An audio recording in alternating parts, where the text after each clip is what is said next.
Well, I had every intention of going underneath and start working on the rust underneath in the frame, but the FJ had different plans. So I'm pretty sure I know what this is, but I'm gonna get out my scan tool and give it a look, and we'll get to fixing this. So right back with that.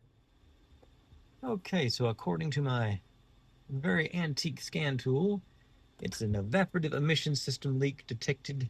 Very small leak. If you don't speak the lingo, basically that means I need a new gas cap. Of course, we won't be able to verify that for a couple of trips, but I'm going to go ahead and clear this and change that gas cap, and hopefully it'll never come back on. So here we go with that. Okay, so let's pop that open, and we got, basically, I did notice the first time I filled up, you're supposed to tighten to one click. And I noticed that mine doesn't actually click. So I was pretty sure this was coming, is why I've actually got the spare one already in place, already ordered. I had actually ordered it before that light came on. Pop the old one off with its little nubbin. Set you aside for the moment.